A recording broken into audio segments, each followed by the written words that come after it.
I think of my work as digital collage or digitally manipulated photographs, but there's no one good word for it, and I hope someday somebody will come up with a good word for it.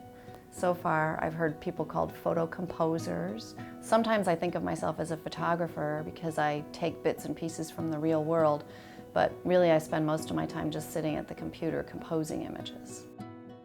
From the first time I used Photoshop, I just fell in love with it and liked the idea of being able to sit at the desk and work and not have to deal with film and chemistry anymore. I never really loved the color darkroom, even though I wanted to work in color. So working with the computer opened up the possibilities for me to work with color. I think I like the idea of the work being dreamlike, ethereal, confusing. Perhaps the jewel-like colors draw people in a certain way.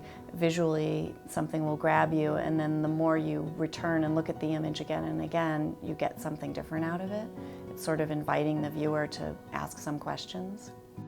I like the idea that the work isn't anchored in one particular year or decade. I like the idea that it weaves together different slices of time, I guess you would say. And I think that's one reason that I like the costumes from the Victorian era, because for me, the more simple black or dark costumes that people have on, the dresses, the suits, the ties, the white collars, have this dreamlike appeal that gives them a timeless quality.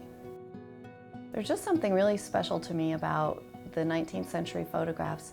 For one thing, it would have been a very special occasion in someone's life to have their portrait made. And there's a certain dreamlike quality because of the length of the exposures.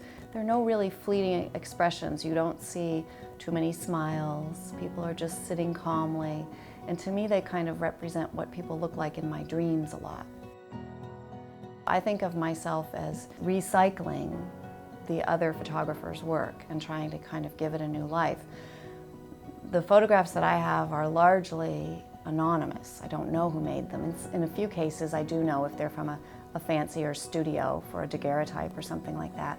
But most of the time, I have no idea who the people are, what city they were from. Sometimes I don't even know for sure what country they're from. And I kind of like that.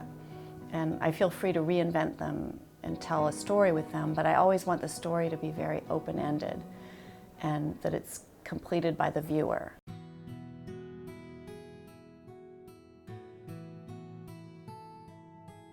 I'm a storyteller, and I like the idea of weaving together bits and pieces from the past with the present and telling a story that isn't so specific, though. It's a story that's open to the viewer's interpretation. And so for each image, there'll be as many different stories as there are viewers.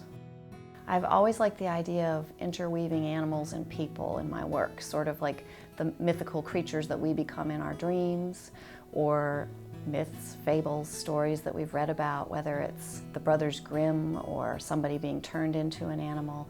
I like the idea of creating spaces where animals and humans interact in strange ways. As the images kind of gestate and live out their own life in the world, they do change to me. When other people make comments to me about the work or tell me what they see in it, it definitely affects me. And many times there are stories and ideas that are brought up by other people that I didn't see in the work initially. Some people say that all photography is autobiographical, and I definitely see a lot of my own life filters out into my work. And there's a truth in that. There's a kind of truth about me and about the time that I live in and the place where I live that is automatically a part of the work. Other people wouldn't necessarily connect the dots and know everything that's in there. And I like it that way.